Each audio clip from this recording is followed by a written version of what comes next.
The ayes vote changed to 51. Thank you. The question now is at Part 2, stand part. It's debate on clauses numbers 7 through to 21. I call the Honourable Damien O'Connor. Thank you very much, Mr Speaker. And I don't like reading details of a bill too much, but I think just to clarify exactly what is the SOP being put forward by myself, the Minister was determined to try and mislead people. Mr Speaker, my amendment, firstly to Clause 9, which basically puts in place an obligation on the Director-General to consider a West Coast registered company or operation prior to that of anyone else. Mr Speaker, the wording is, quote, a person may apply for an authorisation under Section 10 only if that person is A, is a West Coast registered company or operation, and B, has been invited to do so by the Director-General. It said, and then it goes on, Part 6 is, the Director-General may only invite non-West Coast resident people to apply for an authorisation under Section if he or she has not received any application from West Coast operations.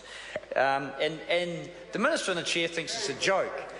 In fact, it's been a long-held principle of the Labor Party and Labor government's actually regional development. The Minister wouldn't know anything about that because he's the flat earth free market ideologue that believes that, you know, development just occurs. Yet he wants to, in his electorate, get money from the government to build a dam. So why don't you apply the free market approach there, Minister? Can't answer that. No. He wants to have his cake and eat it. Mr Speaker, I'm not going to go on. That is the first part of the amendment put forward by myself, Mr Speaker. And then the next amendment is Clause 10. It simply says that one of the requirements that the Director-General must consider when receiving an application is in subpart 7 is, quote, the timber is released into the market in a manner to avoid flooding the market. That is that we don't sell to or provide logs to anyone who's simply going to cut them up as quick as they can and dump them onto the market for a quick buck.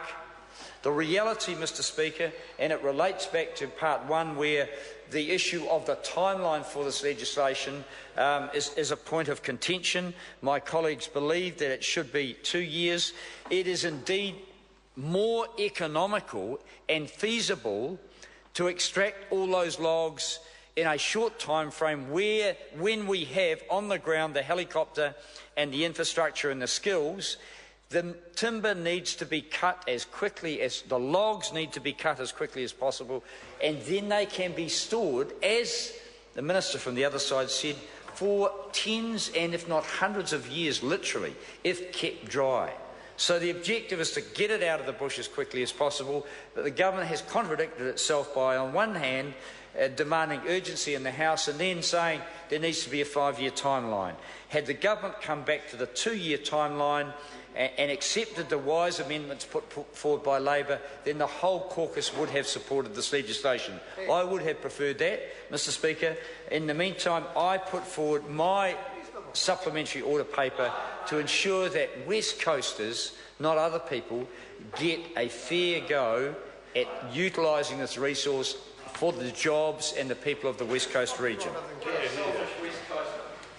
The question is that Part 2 stand part, but before we do that, we have a number of them. Oh, I'm sorry, I didn't. You already called it. You already started. I didn't hear the member call. Mr Chair, I wasn't calling loudly enough. Mr Chair. No, I can't. I call the honourable member Eugene.